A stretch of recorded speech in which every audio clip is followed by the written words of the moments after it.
Welcome to the channel. Today, at the request of the community, we're going to tackle the potential issue of devices becoming unavailable. This is a very real issue that we all face with battery-powered devices and something that might prevent automations from getting triggered. In a previous video, we walked through how to monitor our batteries, video in the pop-up above, so we should never have low battery issues again. But there are other issues why our devices might become unavailable, such as range or interference. Remember that Zigbee works on the 2.4 GHz range. That is where Wi-Fi and Bluetooth also transmit and receive, and this can cause interference issues. Z-Wave, on the other hand, works around the 900 MHz range, which gives it less interference and longer range, but still suffers from unavailability of devices. So nothing is perfect, and we should continue to be diligent and monitor and tune our networks. So let's dive on in and see how we can report on unavailable devices. We'll be focusing on the Zigbee protocols, but the principles and blueprint we'll be using cover Z-Wave also, so you should be covered. In Zigbee, there are two different flavors, ZHA, which was developed by the guys at HomeAssistant, and Zigbee to MQTT, which was more technical and developed by the community. Both have their advantages and disadvantages. I'm not going to get into the whole debate on which is better and instead focus on how we configure both to achieve the end result of advising us which devices are unavailable. First, we need to configure both protocols as to when the protocol considers a device to be unavailable. We start with ZHA. Navigate to Settings, Devices and Services. Search for and select ZHA.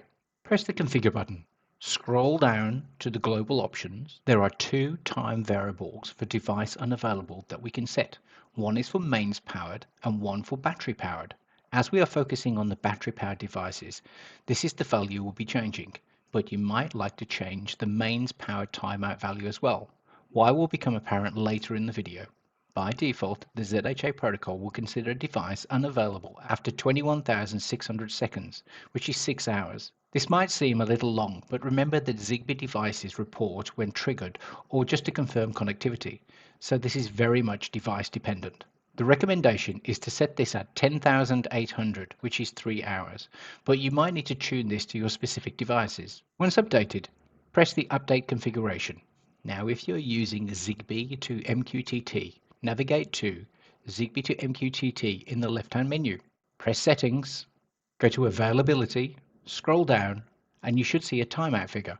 This defaults to 21,600 seconds. I'd suggest setting this for the same 10,800 seconds and press Submit. While you're configuring your Zigbee protocols, maybe consider subscribing to the channel and hitting that notification bell. And if you think the video was useful, then maybe a super thanks or show your support through PayPal or buy me a coffee.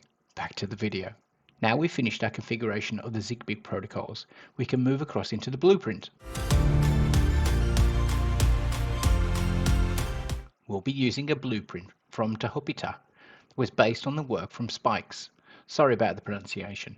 There are two blueprints currently available. One scans for your battery-powered devices, and if unavailable devices are found, then triggers a user-definable action.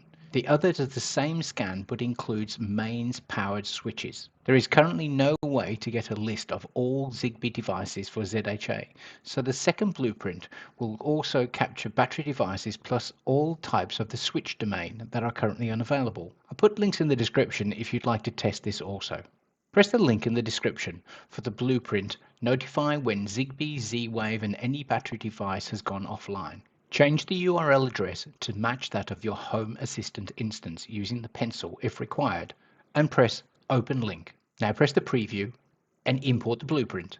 You should now see the blueprint listed. Now let's create an automation using this blueprint.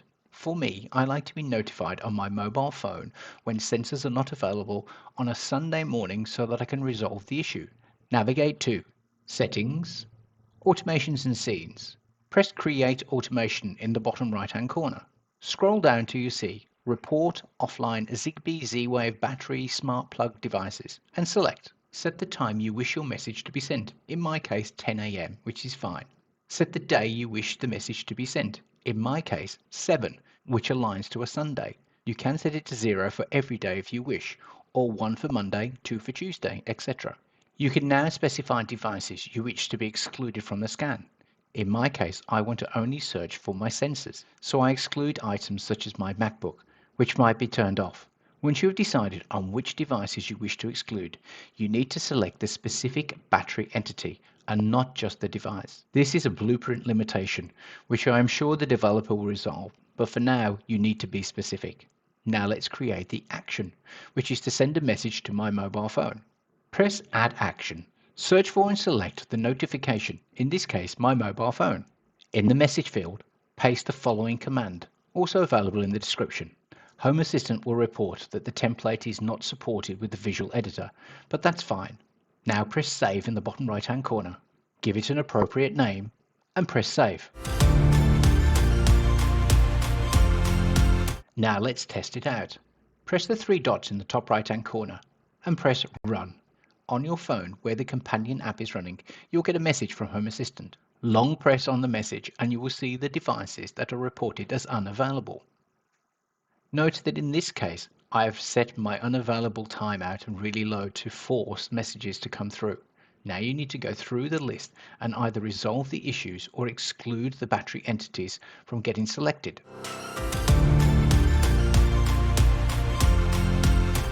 This is a great blueprint that will help you identify if battery-powered sensors are unavailable. Then you can take the appropriate action to resolve them. It's not perfect and does have limitations, but the developer is very active with a new release coming out just a few days ago. Thanks to Jupiter. Keep up the great work. In future, I hope this type of tracking becomes available from within the protocols, or we get a specific Lovelace card to report on this. But for the moment, the best cure is prevention, and that means checking your batteries and making sure that your mesh network is robust, and that you resolve low link quality issues to avoid devices dropping off your network. So if you've enjoyed the content, then consider giving the video a thumbs up, subscribing to the channel, and dinging that bell to be notified of when similar content becomes available. Until the next one, keep those LQIs nice and high.